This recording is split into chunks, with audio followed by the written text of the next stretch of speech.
everybody! Thank you so much for joining us. Welcome to the weekend, although it's the very end of the weekend, so there's only a certain amount of time left that you've got to party before Monday rears its ugly head. How you doing, captains? How was your week? It's been It was fun, yeah.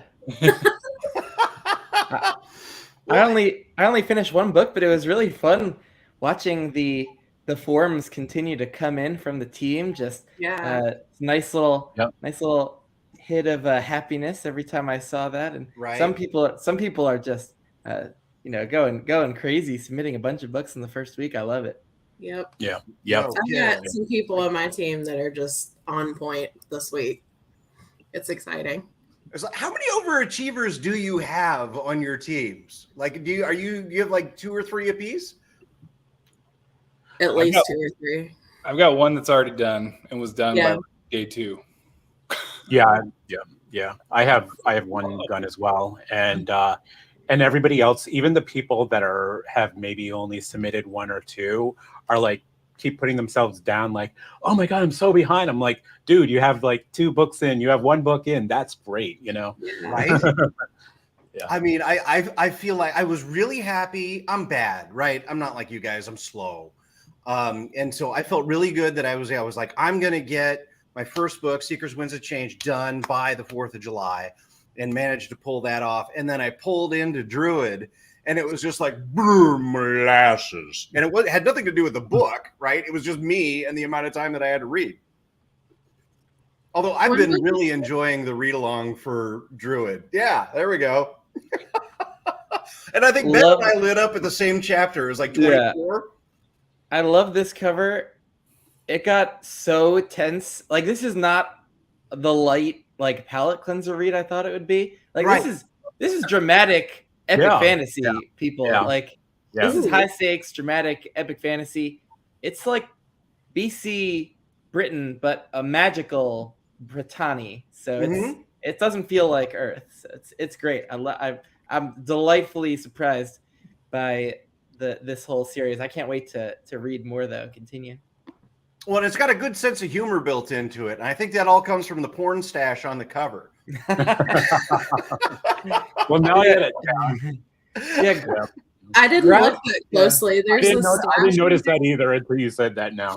Well, I'm never going to unsee that now. Yeah. Yep. Oh my gosh. He's got the Ron Swanson. Yeah. It's like he's on break right now. Well, yeah, and Ben, you and I kind of kicked. It was like chapter 23 where you got to that point in the book. You're like, oh crap! Okay, this is what we're doing. Yeah. No, I didn't realize druids in battle was something I just needed in my life, but okay, it is. And some of you are D&D people, right? I just came from a game. Yeah. Okay, so like, doesn't this feel like kind of a 5e style druid? A little bit, yeah. I mean, I'm only a few chapters in because it's my 3rd book right now, but yeah, I'm getting that vibe already, kind of thing from it. Yeah. See, Amanda's in solely for the stash. Like, once that's there, you're all set. So, what did you guys read this week? Well, that was me. I finished Elder Race, by the way. That was incredible. I came up with a great pitch for Elder Race by Adrian Tchaikovsky. It's a dual POV alternating structure where each chapter goes back to the other POV, and one POV thinks they're in a fantasy novel while the other thinks they're in a sci-fi novel. Ooh. And I don't want to give away anything else, like specifics, because it's a joy to see the actual premise without knowing what it is, but so good. Makes me want to pick it up. Right? That's really cool. As soon as the readathon's over, this is and it's short, right? It's not that big of a book, yeah? Yeah, 200 pages. Yeah. But it packs a punch, and it feels like a complete novel, and it's a standalone, and it just is satisfying on its own. Just perfect 200-pager. Very thought-provoking, thematically, really deep, easy to get attached to the characters. The plotting is suspenseful. Yeah. Everything I've ever heard of Tchaikovsky says I would love him, and I own like I think 5 books of his, and I still haven't read any. So I'm like, I need to make that happen. He's fabulous. Actually, that's a fair question. For those of you who have read Tchaikovsky, what's the book that you would recommend starting with? I heard it was Guns of the Dawn, but I could be wrong because it's a standalone. But it could be this Elder I Race. started with Children of Time, and I really enjoyed that one. I read 2 novellas, and they're both fantastic. Ogres and Put Away Childish Things, and then Elder Race, kind of like short novel. I think you could start there. But I started with Shadows of the Apt and read the whole 10-book fantasy series that he started out his career with, and it's one of my favorites. It's so thrilling and tense and fast paced. It's really creative too. A lot of insectoid people and different races of insectoid people. Insects really well. Yeah, but it's like a World War II situation in the secondary world where people have kind of bonded to a particular insect over time and have certain insect traits. It's really great. Anything like Perdido Street Station, like I always mispronounce the author's name, China Miéville. Probably not, just knowing a little bit about Miéville style. Now this is more like Sanderson-esque epic fantasy, John Gwynne epic fantasy. Lots of action battles. It's just great stuff. I love Shadows of the Apt. If you're into epic fantasy, I'd go for that with Tchaikovsky. Okay. Dad joke already. I love it. Epic dad joke. So what did the rest of you read this week? I finished Wheel of Time. Whoa, that's huge. That's always an accomplishment. I was so excited. Wow. And I'm in the middle of City of Dragons by Robin Hobb and The Legend of Blackjack, which I'm both enjoying a lot. I think Robin Hobb has the edge there. No. They're very different. Yours is just so much fun. It's nice to sit down for like just a fun time. And then Hobb is when I want something like emotional that's going to like destroy me. Right. So I feel lucky. It's because of the readathons that I got into Hobb at all. And like, that's one of the best finds I think that I've come across in the last year. Because it's just like, okay. And now I get what everybody's talking about. Because I tried Hobb way back. And it was just like, nah, it didn't do anything for me. And like this time around, it was just like, okay, yes, I'm in. Especially Live Ship for me. Live Ship was I was like, okay, this is like my heart and everything is just ripped out. August 15th. Oh my gosh. Sorry, you can't have Hobb without dairy. So of course. Yeah, Hobb was a long time ago for me, and I want to do a reread of her. I think I'm planning it, late next year, 2024 into 2025, I think is kind of how I have it planned. It's a big series. But yeah, I'm going to try to hit it up late next year again to do an entire reread of it. Nice. How far did you go all the way through? Yes. Yeah. Mm-hmm. This was, years ago when they first came out. So it's been a long time since I've read Hobb. Nice. Christopher, did you say what you were reading this week? Oh, well, I finished The Fear of Montcroy. Yeah. So that was my kind of like one of the SPFBO. This is kind of like my personal list of SPFBO books.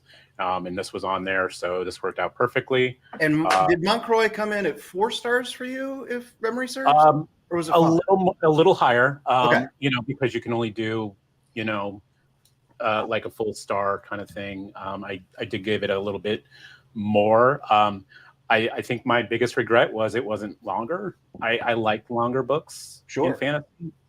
So, I mean, it's a great read, great fits, many of the prompts for the readathon. So it was great. But I do, in a retrospect, wish it was a little longer. But I think that was my biggest negative. It was really fast paced. And it was a little out of my zone because I don't usually read vampire books either. So I really enjoyed it. Yeah. Nice.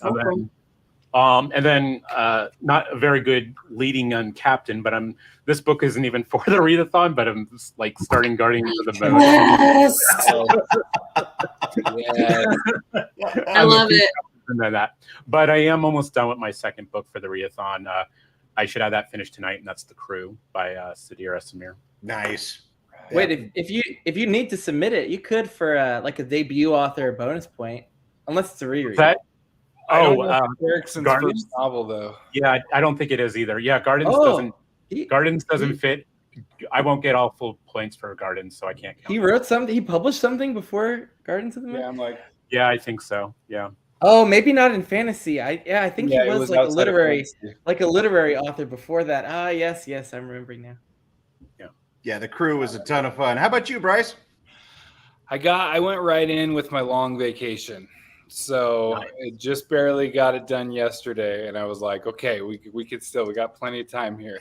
But I did submit, the captain who just barely submitted his first, book submission. Yes, well, I guess I finished it up today, but I had finished it yesterday. So it was Waybound by Will White, End of the Cradle series. So we got Indy, and it was so good. Oh my gosh, I love that series. And, yeah.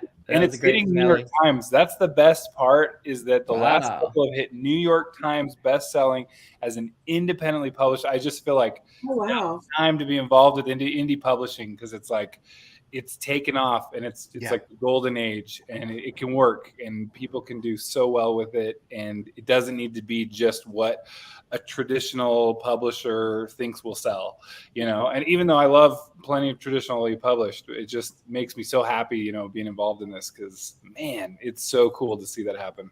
That's really cool. That's awesome. Unless I'm wrong, book 10, I think, hit #1 on Amazon. Right. If I remember that. Wow, that's awesome. It's just like when he had a great marketing. He had such a great marketing strategy of releasing all like the previous books for free leading up to a new release. I feel like he brought in so many new readers along the way with that. Mm-hmm. Just built a lot of momentum. Well, and what's funny is it was like more of a side. He kind of like, I just, kind of throw this out there, and it became his like biggest like flagship thing. So it's cool. Absolute. So one of the things that I wanted to ask you guys about was like, who were your early science fiction fantasy influences? Like where did you start with your love for SFF? Oh, well, it was all about Harry Potter for me growing up. I was about that age of the same age as like Harry and the Gang as those books were getting released, and growing up with them is just a huge part of my life. But I was so obsessed with just that series that I didn't realize that I might also enjoy other fantasy series and worlds and characters. And so I kept on rereading those as a teenager. And then once that series is over, I'm like, oh, I'm going to become a serious adult and intellectual now, and just read like literary stuff and leave fantasy behind. And after college, like I was just reading a few books a year. I wasn't too into any of them. And my reading habit was dying out until a friend forced me to read Mistborn. Perfect. Yeah, just about like 5 years ago, foisted it on me. I was staying over his place, and he only really had fantasy books. And the first time I opened it, and I saw like ash fell from the sky. I'm like, yeah, not for me. This is like too fantasy. And then I was staying over there again, and I didn't have anything to read, and so I picked it up, gave it a real try, and got so hooked. I was reinvigorated, like in a way just I wouldn't have believed possible with my reading life. And so after that, I just read so much. It's been just a sprint the last 5 years to catch up and read as much modern fantasy as I could. And so I've just been reading hundreds the last few years and loving it, and pretty much just reading fantasy after going without it for like 10 years. But yeah. I'm so jealous. So everything that you've read has been in the course of 5 years. For fantasy, yeah. Wow. That's what I'm so jealous of my son. He's 12. He just read Cradle all the way through for the second time because he's just able to just read so much. That's all he wants to do. And I'm like, I don't have time to read everything I want. You might actually do it. Well, what did you start with, Bryce? Like, what was your introduction into science fiction fantasy? So I was a big reader in like elementary school, and I remember someone gave me Narnia, and so I remember blazing through those, loved those. I don't know if you guys, if anyone's ever heard of like Bruce Cavill, his My Teacher is an Alien series. Yeah. But really, what I really credit, because I took a long break, and then it was in high school and the Lord of the Rings movies were coming out. So I like read those, and that was where I was just like, whoa, I want this feeling again in my life of like being a part and like living in a different world. Like it got me so into it that I never thought anything would ever surpass it. And only Malazan has, so. Nice. Yeah, I feel like a lot of people got into fantasy because you're looking for Gandalf, right? It's just like, give me some more of what I felt during that. What about you, Stephanie? I was that weird kid in school that always read the classics before we read it in school. So I really only had Harry Potter and Lord of the Rings. And then I did my library degree, and they had us read a bunch of fantasy, and it was like, oh wow, I actually really love this. So mine has also been within the last like 5 or 6 years. Oh wow. And look at that bookshelf now. I know. It's like all fantasy. Yes. But, yeah. Christopher, what about you? Yeah, for me, I'm a little age myself here a little bit because I'm a little older, but Ursula K. Le Guin was a big one. C.S. Lewis, of course, and I do credit actually Terry Brooks too. I think he was one of the first fantasy people I read. So, I mean, I think his books, are very Tolkien-esque, but I actually started reading his books before I read Tolkien, and until my sister was like, "What the hell are you doing? You can't." She's like, "You can't read Brooks before you read Tolkien." And she got me a bit of Hobbit and the Lord of the Rings. So that's the proper order. It's true. Yeah. I was young. And Terry Brooks caught so much flack when Sword of Shannara came out as being just a Lord of the Rings clone. Justified, not justified, whatever. But over the course of the next 900 books, I think he managed to carve his own path out. Absolutely. And I think, publishing houses were looking for the next Tolkien. They were looking for, at that time, pretty much a carbon copy of Tolkien. Yeah, Lester Del Rey knew what he was looking for.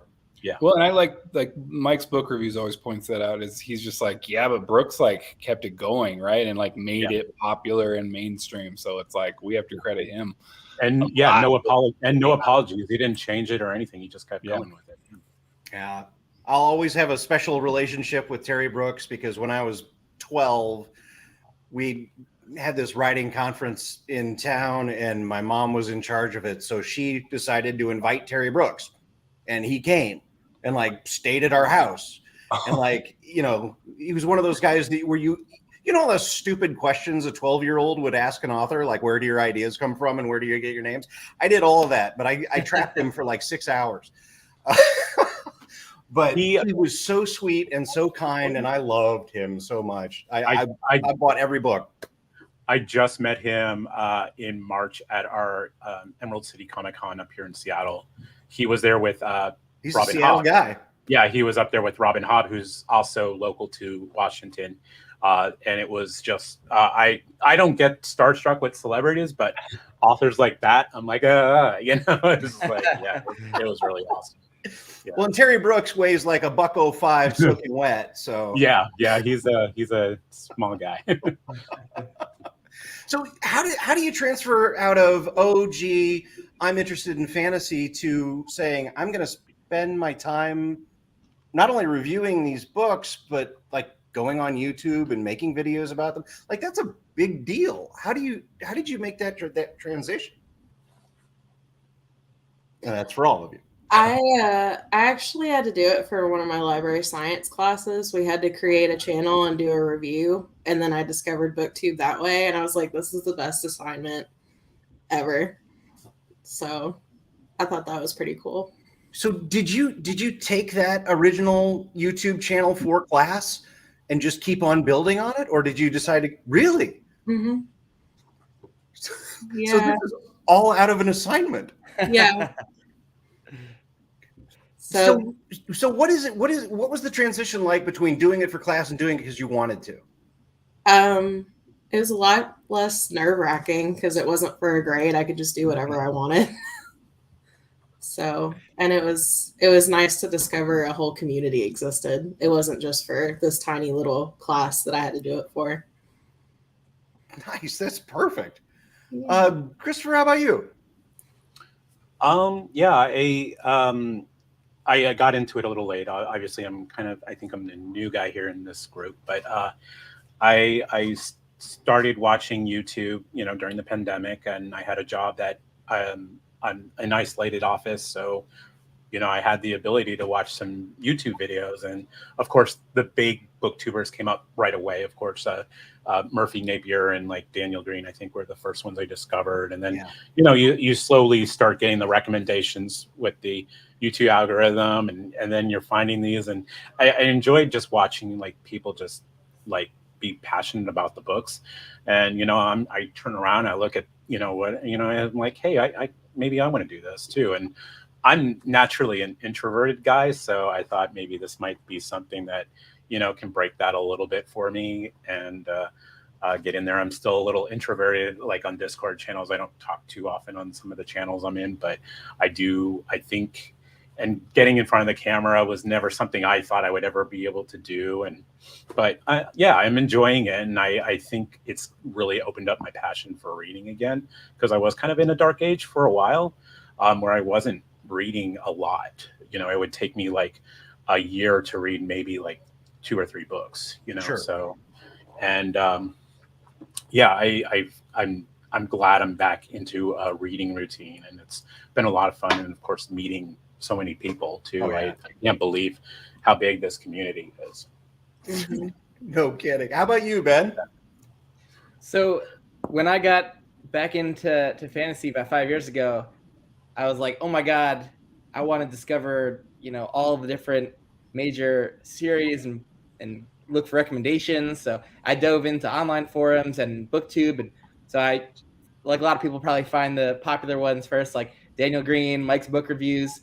And so I started to read some of their recommendations, First Law, Faithful and the Fallen, Red Rising, and very successful in a lot of cases with me, but then some weren't. And I was like, okay, I guess, I have my own tastes about this that I'm forming. And after 4 years, I started watching a lot of different channels and just like watching BookTube every day and every spare moment when I wasn't reading and wasn't doing anything else. And so I was finally like, oh, I've read a lot now after these years, and I have my own, I think, unique take on everything, and I have a lot of passion for it. And like Chris, just wanted to throw my hat in the ring and meet new people and engage. Like see so many fun like book chat videos or just collaborations too, which seemed fun. Besides just the type of video where you're just staring at the camera on your own, I still feel a little awkward doing that. But I've done some live book chats recently with the Live Ship Traders books, and that really added to my whole experience with the series. So that's the kind of thing I joined to be a part of. And Book Jeopardy too, that Library of Alexandria's channel did. I've been watching that for years, and finally got a chance to go on and won my last couple rounds in there. Yeah. So, like it's just to be more active, be part of it rather than just a spectator has been fun. If not a little nerve-wracking, but I'm about a year in. I'll hit my year anniversary soon this summer. Awesome. Nice. Well, I like how part of it comes from, you know what? I didn't agree with what you felt about this book. I've got my own opinions on this. I love that because nothing's the same for everybody. So being able to go, here's how I felt, is a cool way to be able to involve yourself and I don't know, being able to get your voice out there and have those opinions and then have people respond to you like that, I think is amazing. Sorry, Bryce, what do you got? Well, I tried modeling, but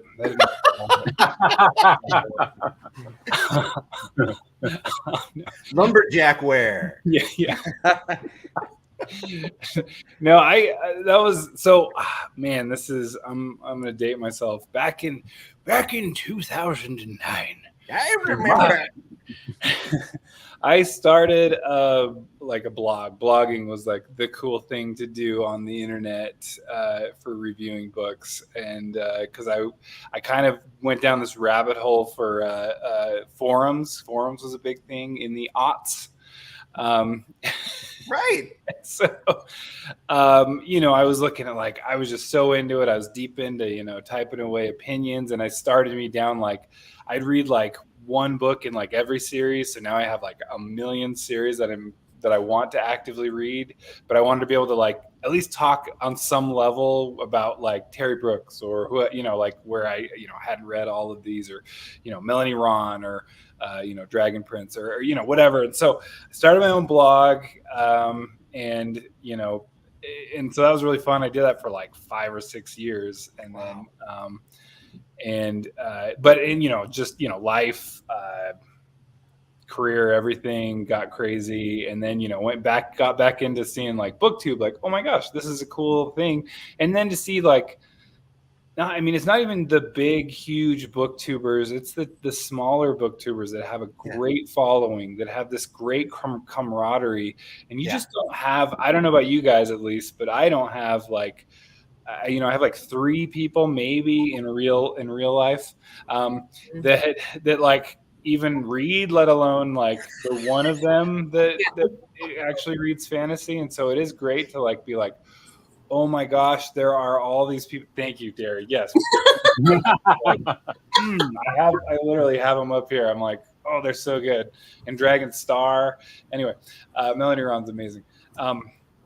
But anyway, so just, it was just like, oh my gosh, it's so cool to just have this community. And then like, and that's how it's been, is just meeting you guys, right? Like, it's the coolest thing. Like, we share such a huge part of our lives, right? Like, how much do we want to like spend in this realm of fantasy and science fiction and that we live in? And it's just been awesome to just like literally just talk with people that, and then see things grow and see, I don't know, part of the fun is just the YouTube algorithm, seeing like what hits and then most everything that doesn't. It's like, it's such a cool place. And it's like, whether again, big or small, like I've loved finding like a new booktuber I found was Swan Sean. He's doing these like hilarious like Malazan content or others. He not just that, he was doing King Killer stuff too, and not to mention also just, I don't know, like all kinds of reviews and whatnot. Anyway, it's just fun to be like, oh my gosh, like this is, yet another like, welcome in. And it's not like, oh my gosh, you're going to take views from me. It's like this complete, like, we are all on the same team. Yeah. And I've even seen that from like interacting with the biggins, right? Like the big ones, and like, because somehow they noticed me and were like, hey man, good job. And you're like, oh my gosh, what? What do I do with this? What do I do with my hands? Well, and one of the things that you said is the ability to have a community that is unlike the people that are available in your actual life, I think is one of the best things about the internet. I'm going to date myself, because before the internet, I had a life before the internet, and there were only people that you like when you're in school with or whatever it is. And it's just like being able to get recommendations and experiences from other people that helps me know where I should go next is just phenomenal. And then, being able to be a part of the community and have those relationships start to blossom, I just think is fantastic. And I'm realizing I'm at the 30-minute mark, and we haven't even talked about scores yet. So, but before we do, Bryce, I've got to ask you, TBD goes until the end of July, or we're gonna have I'm having a sprint after this probably. We're gonna get to the bottom of it, but I think Sand in My Glockta might be the only one that's just genius. I just because it was named, and then we're all like, yeah, that's it, that's the one, that's it. Oh, that's perfect. Yeah.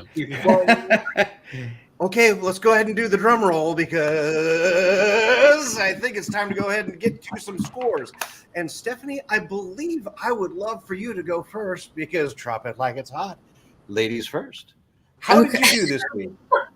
Our team did really good. We've got almost like 5.5 pages under 11,000 pages read. Whoa. 92 points. And then our top 3 pages read came from Jane, Stacy, and Quinn. But everybody's been submitting points, so it's been awesome. Whoa. You have 92 points already? Yeah. Holy I have one person that's done, and then a couple people that are close to being done. So they came out of the gate swinging. Well, gentlemen, thank you so much for coming tonight. That'll close us. Oh my gosh, that is absolutely. We get to walk out with a toaster, or? Right. And the team leaders for you, Stephanie, were who again? Jane, Stacy, and Quinn. Oh my gosh, Stacy's tearing it up. I don't think you could stop her with a brick wall. Yeah, she's on it. All right, let's go around to Christopher. What do you got?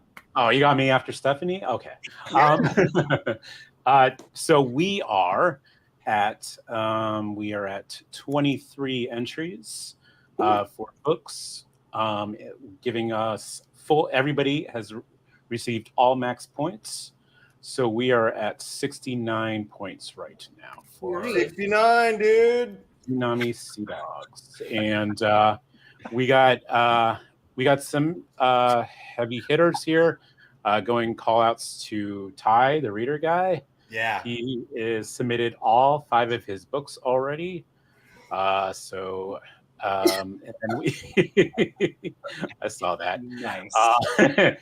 Speaking of, there's Jake. He has 3 submissions in, and then I have a pretty good amount of people with 2 submissions in.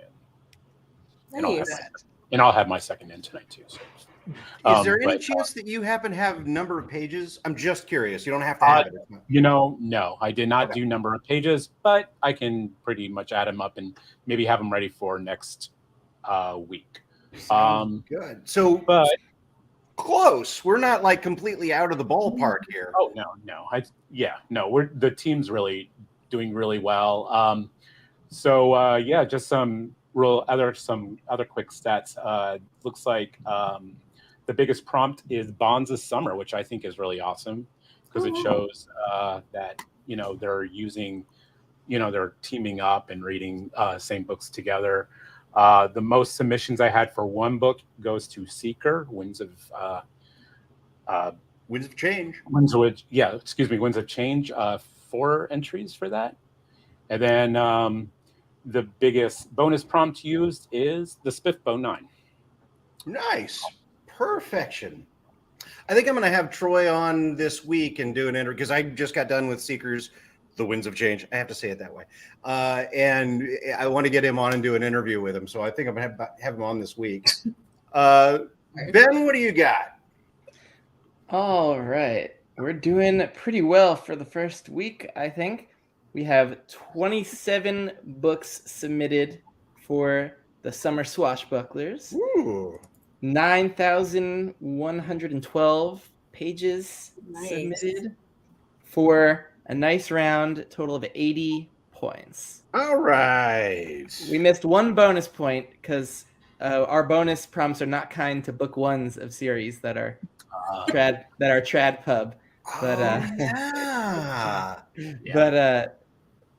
But we got almost max points, and we have a clear leader in terms of page count. Pixie Loose, that's how you say it.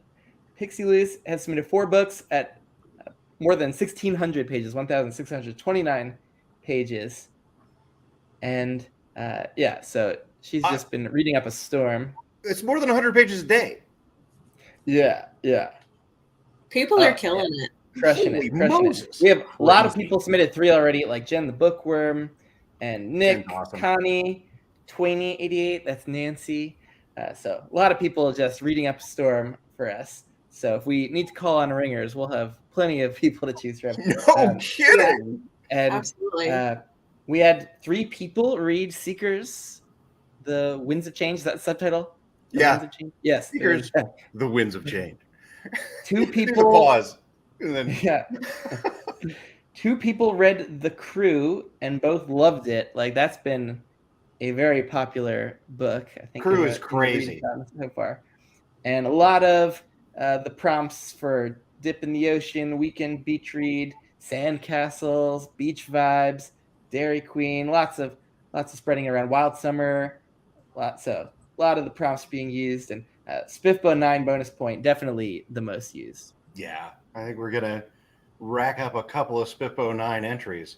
All right, Bryce, we've got Stephanie in the lead with 92 points. Ben immediately behind her with 80. Christopher with 69. What you got, B-Rice? We're right in the middle, so I'm pretty proud. This is pretty good. We are at 75 points so 75. Far. We've got 14 people submitting, and so we've got we're coming along there. But and again, I just barely submitted my first one yesterday. So let's see, 9,036 pages read. I think there has been more of a focus on, at least it's equal with the most prompts, which is a dip in the ocean. So people taking advantage of small dudes. That's good. In fact, that's what my reading sprint today was, just to be like, I'm going to read my whole one prompt right, like during the whole thing. As soon as I'm done with that, then we can end the sprint, and there you go. Or if my computer dies, whatever one comes first. Let's see. Yeah, we had Pat Sava as he got his, again, just Pat's a monster. And Esme is in second for us. And so he's a monster. And I think Esme is probably read like 20 books so far, but it's just kind of like, whatever hits, I'll throw it on there. Yeah, she's just picking a couple to throw in the basket as she's going. That's my guess, at least. So I'm pretty happy with 75 there. And getting up there, let's see what else we have. Biggest is SPFBO, but also indie authors. So indie and just indie in general, it takes up 64% of what's nice. Been, so that's pretty cool. Oh wow, nice. In general, because that was a big one. Lots of review links up, been great. We only had one not actually linked to it, but then tracked me down, and I want to be clear with that. It's like, hey, any review is good. It doesn't necessarily have to go through my stupid form. It's there, and so we're good on that. So I'm very proud. We'll get, again, I felt like this first week was a good one to kind of see where we're at. But especially because I was doing the longest one right here. So now I'm just gonna like bang them out here. Perfection, Stephanie. Congratulations! Tropic Like It Hot is in the lead. That's well done. Would you like to tell us the secret of your success? Snoop Dogg. That's just. They're so close, though. That's exciting. Yeah, that's very close. Yeah, those are a lot of good. I was very impressed with that. I was like, oh, no way. That's good. I did not know where we were going to be. All right. I just want to encourage everybody to keep on trucking with your books. And for those of you who are getting close to the end of your books, please encourage the other people on your teammate, because they need your support, because they don't read as fast as you. So please feel free to jump in and support your team. We really appreciate you being a part of it. And I just want to say thank you so much to all the team captains. Thank you for doing this for us. Appreciate your leadership, your goodwill, and your love. So thank you so much. So we'll jump off, and thank you all so much, everybody, for joining us. We appreciate you. We'll see you in a little bit. Bye. Bye. Bye.